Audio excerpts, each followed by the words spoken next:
Hey, it's the Chief Bonding with board games and RPGs, and I'm coming in a little bit closer today to talk about the Red Horizon 41 expansion for tactical air support. So you will see several different airplanes, some Bf-109Es.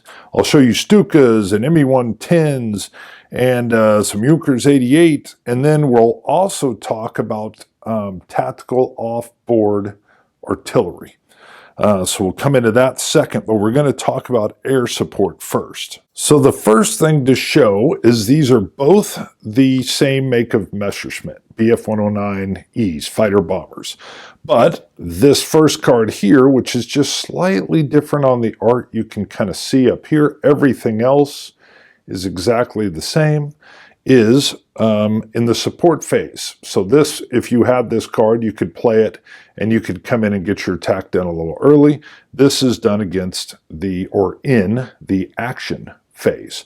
So let's just talk about the support phase here. I'm going to set this down on the board. Now, obviously, these cards would not be on the board. I just brought them onto the board so you can see everything. And the cards are what give you all the information for the unit. So you don't need to, especially with my eyes getting worse as I get older, you don't need to read the detail on the unit. You can just tell that's a recon unit. What you'll be always looking at is the card, whether it's what they're attacking, armored unit, or artillery and infantry down below, or unarmored trucks. So you can see we got a series of unarmored trucks that are parked. I've got them parked on the road. They're not moving. They're not fast moving. They're not suppressed. They're just sitting there kind of hanging out in this village. They've got a T-26 just kind of pulling some guard duty for them. And there is this anti-aircraft gun that's just out in the open there to protect them, and boy, are they going to need it. And the target is going to be the T-26. And I'll pull this strafing card up for the Bf-109. You can see down here, although I'm going to zoom in, you can see the crosshairs that has like the little red line around it and then the -1. It has a chance to do a second strafing run. So if I get lucky and the anti-aircraft gun doesn't do any damage to these Bf-109s coming in, I'll get 2 bites at the apple. They can even shift to a second target if this T-26 is destroyed. So that would be nice. We're going to walk through what this looks like. But again, on this card, you will see the defense of the or the Bf-109 in the lower right-hand corner. So the normal little shield with the green dice. That means I will be using a green die in defense. Now there's a few other things we have to do, but I'm also going to pop up this anti-aircraft machine gun, and you can see its details on what it's going to do. All right, I'm going to bring in the little helper aid chart because the first thing this anti-aircraft unit is going to do is it has a blast value. Its blast value is this little symbol, looks like a little explosion. In this case, they've got a blue box inside there. Now, Wolfgang Klein, the designer of Assault Red Horizon 41, added these symbols in on these cards in preparation for this expansion. You can see that they've planned ahead, knowing that they're going to have expansions that are going to come in that you can choose to purchase or not, choose to use or not. But in this case, the cards are already printed with this blast symbol. And you look over and you say, well, it's going to be close range because what you're looking at is the AA gun is right there. And you're looking at how far away is it from the target that the airplane is attacking. So basically this 109 or group of 109s are having to come in and strafe. So the AA gun can't be way across the map. That would show how far away it is, but it's not. It's close range. And in this case, if it was within 1, 2, or 3 hexes of the target, it is close range. So knowing we're dealing with close range, you can see, and maybe, I think you can see that all right, you're going to see that they're going to get a yellow die in its ranged attack against the airplane. And we are factoring in the range as if it was infantry or or artillery, not the armored range. So you can see the 3, and that would be rolling a yellow attack die based on that blast indicator. And you can see inside the shield here, there is a green die for the BF-109. So this could be fairly dangerous for the BF-109. Now, if someone hasn't seen my other videos on Red Horizon 41, what these spots tell you on the card is what dice that you're going to roll. And it's a roll off against each other. So you have regular hits, you have suppression, you have double hits, you have a critical hit with a regular hit, and then the BF-109, not very well armored, is rolling its as well, and that is trying to, it's a defense die, it's trying to cancel whatever's on here. So we'll roll these together. Ooh, this would be terrible. So you can see the BF-109 didn't have anything to cancel, it's just a blank. And you can see this AA crew is pretty darn good. They got a critical hit and a secondary hit at the same time. Now bringing on the chart, you can see right here, I'm going to go ahead and bring it up on screen so you can see it a little clearer, that the tactical air support with that Death's Head crashes and is destroyed. So obviously if it's shot down, it's not going to get a run at the tank, nor will it get a secondary run. And I'm just going to remove that tactical air support card that I played from the game. Now you can see some of the other results. So in this case, that secondary hit's not going to matter, but let's say there had been double hits. So let's say he'd rolled this and it hadn't been canceled. You would have the tactical air support is damaged, and the TAS, it doesn't attack. It basically breaks off, and the card's just put in the discard pile. Now, had I gotten a single hit, so one of these, the tactical air support is slightly damaged so that it's inaccurate as it comes in and takes a hit. I'm going to add a -1 to the accuracy roll. Now, I'm going to pretend that the BF-109 didn't take a hit as it was coming in on this strafing round so that we can show exactly how the attack would go. But let's also cover the suppression since we're here. Where is it? Where is it? Good. The suppression, and the tactical air support turns away.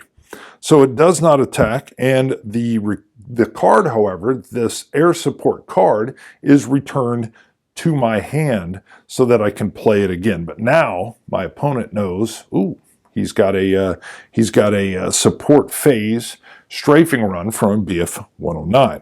Now, again, I will show the cards in a little bit. I'm going to show the ME-110s, I'm going to show the Stukas, and I'll show the Junkers 88s, and then we'll go into off-board artillery. But before we do that, let's pretend that maybe he had just rolled a blank. So you can see it's not an automatic as he comes in, and boom, nothing happened. These would go back over here, and we're going to go through and factor in this attack run on the T-26. All right, that is here. Again, these cards wouldn't be on the board. They're just there so you can kind of see the details of the units. So how would that go down? So first, we're coming in to see how well does this pilot, sorry for the glare, how well does he spot his targets? We all know he's got to pick up the target on his own, and so this is factoring that in. So first of all, what are we looking at? Well, here's the defending unit.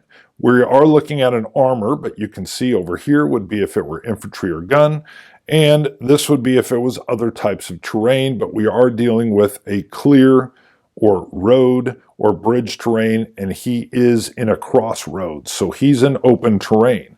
Now I'm going to just roll for the pilot. This is his spotting roll. So he got a 2, so we could come in. Let me take a picture of this and put it up in the corner so we're not dealing again with some of the glare and the focus issues and my shaky hand. So that is up, and you can see the 2 coming across means that the spot was good. Of course it should be. He's right out in the crossroads, easy to pick up, and we are going to get, or the pilot is going to get, a +1 to their accuracy check on the very next chart. So again, all on the same page. We're going to be looking at this chart. I'm going to bring it up on screen. Based off of that spotting, we're getting a +1 on another 6-sided die roll. So I'm going to roll this, and what you're seeing on this chart is whether or not the defending unit is going to get an extra defense die.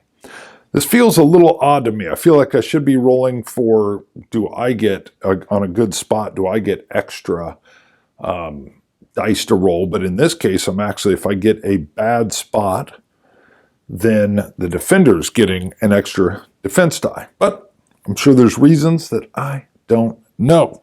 So I come in, I know I'm getting a +1. We're going to roll. Well, hello, we got a 6 or more. So again, you can see on the chart that I put on the screen, and I'm going to use other status. The vehicles are just parked. I picture they're like on break or just gelling out in this village, so they are not fast moving. So again, just coming on, I'm looking at the armored vehicle here, and I got a 6 or more. I got 7. So they're not going to get an extra defense die. So again, we're looking at the T26. Now I'm going to go ahead and throw a picture up here in the corner again. So let me come in, and right here, right below the T26 logo, is the shield that covers the angle of attack. So it's not from the front, it's not from the rear, it's not from the side. So you can see all these here, front, side, rear. It's from the top. That's the top angle.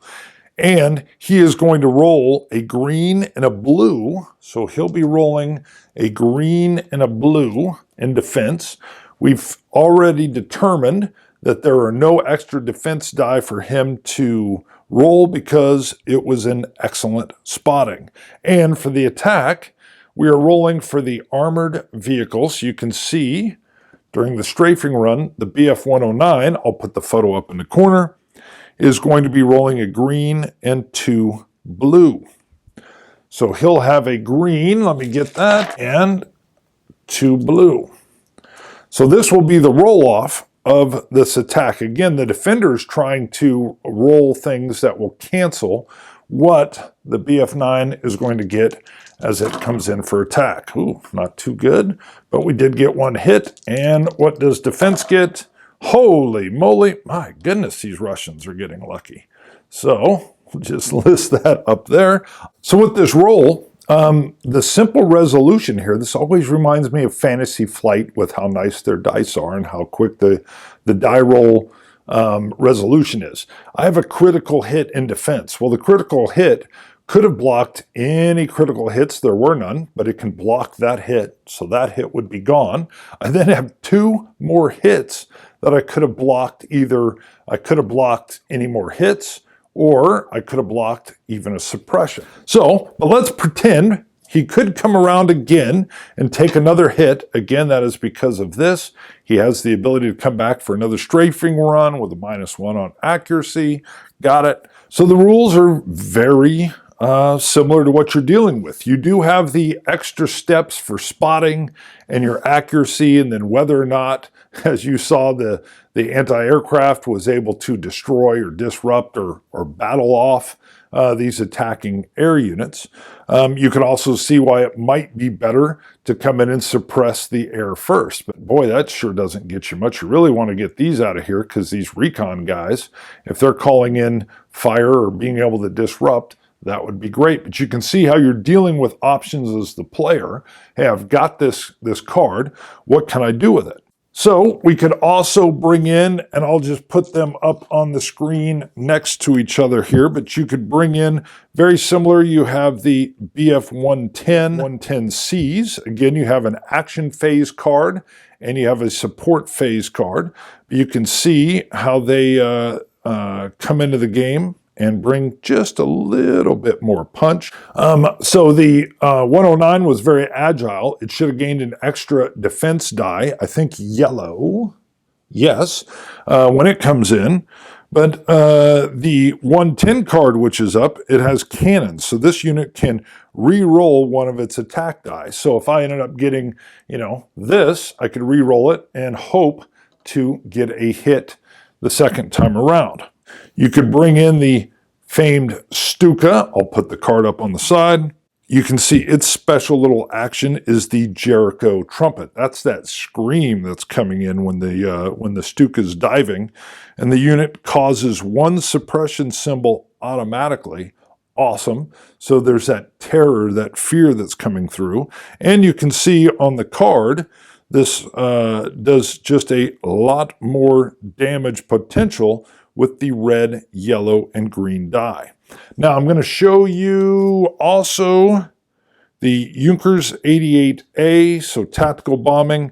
You can see what's its special here.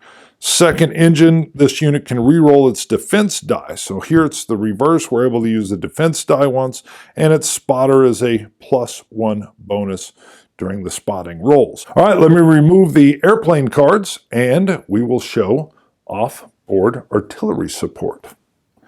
All right, so I've put out the off-board artillery cards here. You've got 81 millimeter mortars, you got 105 millimeter howitzers, and you got 150 millimeter howitzers. Now you've got to plan for the play of these cards during your planning phase. It's like you're requesting your off-board artillery support at that point in time. Now there are a few caveats that are going to be different from your indirect fire. You're going to get 2 salvos with a caveat, not if you're firing for effect. I'll explain that later, but you'll get 2 salvos, one during the, in this case, support phase for all 3 of these, and it's almost always usually support phase. And then you're going to get a second salvo at my choice if I play the card at some point during the action phase. So 2 salvos generally. Again, I do have to have some kind of spotting unit. They've got my recon guys on the hill and the trees. They can spot these units that I'm going to be directing fire on. I've got to have that. Don't need it for the air support, but I do need it for my off-board artillery. So the first thing you can see, and I'll put a photo here, you've got the smoke dice. So this is going to be very similar to the base rules, but you're going to be guaranteed 1 smoke token on a targeted hex. That's not the norm. You're going to get 1 guaranteed from this, however. You're going to roll all those dice. Just for those that don't know, anything that has a suppression hit critical is going to get another smoke token.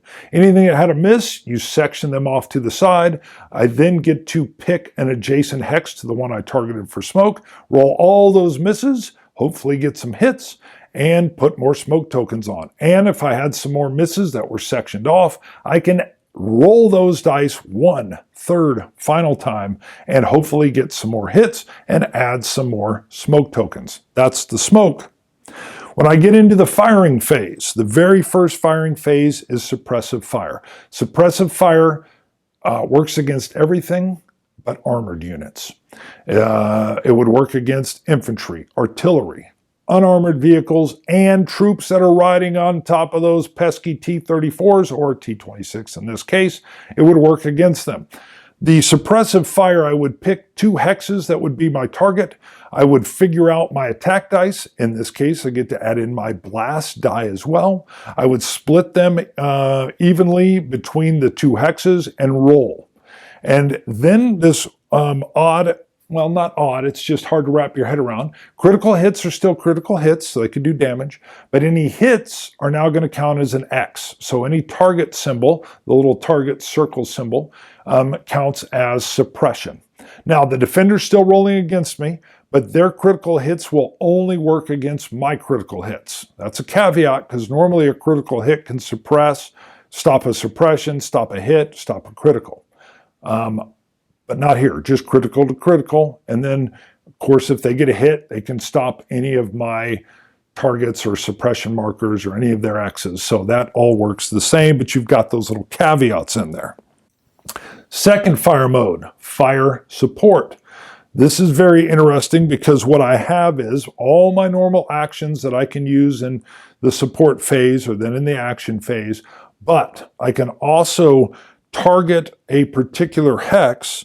Well, if a unit moves, as long as they're not moving into a hex that my troops are in, so no calling in fire on myself in this, but I could have a reaction fire, and I could shoot at a unit that has moved. It's the only one of these fire modes where you can fire with this type of, where you can use this reaction fire. Fire for effect. This is the one I talked about where you only get to do it one time. You don't get to do it in the support phase. You can only do it in the action phase. There's some rules about how the support phase is a spotting and some different things going on, but you get to fire with a little bit more oomph.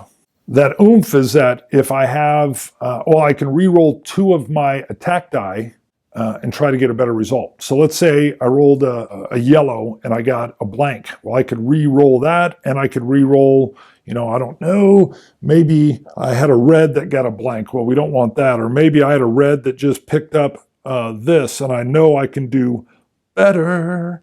So I'm firing for effect. I can re-roll 2 dice. The final attack phase is a bombardment. So let's say this house, one of these homes in here is just, maybe it's fortified, or it's a fortified location. And I know it's going to be a tough nut to crack. I can do a bombardment fire on that location. When I roll my attack dice, there's not going to be any defense dice rolled against me, but if I get any critical hits, then I'm going to go to, it's called rule section 4.0. I'll just show you on the card. I'm going to go to this section right here, and I'm going to use my blast die. Again, that is the die color that's inside the blast symbol. And the defender is going to be using their highest defense die. So whatever that is, for that unit, they're going to use their highest defense die, and we're going to roll, and you can see if you get, I'll put it up here on the screen so you can see it a little bit better, but if you get a critical, I've completely destroyed that fortification or that building. It's collapsed, and the units inside are gone, destroyed. You can see then there's step down modes. I'll let you read them for yourself based on any hits I get using that blast die. Now, I was on tactical air support when I showed that. Hello, I should have been on that side when I flashed it in. So you're getting the correct one up on the screen. But I'm also going to pull in a shot of this. This is your accuracy marker a little bit. You're going to do some accuracy, but it's a little bit different from the air support one. But the craters and runes terrain chart, as you would expect, and that's what these counters are for as well. So you can come in and hit an area. What is that? A building? Well, not anymore. It's a destroyed building. Or what have I got here? I've got some light woods. The light woods now have some craters. Well, think a little bit of Stalingrad, because if I put in a heavy bombardment into an area, the troops, as you can see in the chart as I display it on the screen, will pick up extra defense die, whether they're artillery or armor or infantry. And it's going to have little safe modifiers for them. And I'm already thinking Stalingrad, baby. You can see Stalingrad. And I know Wolfgang's working on it. Wolfgang is working on a Stalingrad. It's going to happen. I love battling in Stalingrad for some reason. I don't know. War of the Rats, terrible, terrible, terrible. But you can see, again, how this is being modeled by these rules, which are being introduced right here. Now, there's a few other things that are going on with the expansion. This isn't a full, cover to cover, everything that's going on. It's not a playthrough. I just wanted to come in and show the cards, the Jericho Siren. Scary, scary, scary. So, look at the support that Assault Red Horizon 41 has. And Wolfgang, if you want to see what he's working on, go look at, I'll put it down in the description, his Twitter handle. He is always posting cool stuff on this game, this system, and you get a shot at what he says is him throwing the rock a little bit further forward. So you can go look on Twitter and see the stuff he's working on, and you can see how this system, like I said, I'm talking Stalingrad already, but you can see the developmental process and where this game can go. And you can see how you could take rules out that are optional and not use them, and it's fairly simple and straightforward. Or you've got some pretty intense rules that can get into some minutiae and some caveats, and sometimes I get a little lost, but oh boy, do I want to put troops in craters in a city near the Volga. All right, see you guys later. Chief, Bonding with Board Games and RPGs. Don't forget to thumb and subscribe. My numbers, you got to help my numbers. See ya.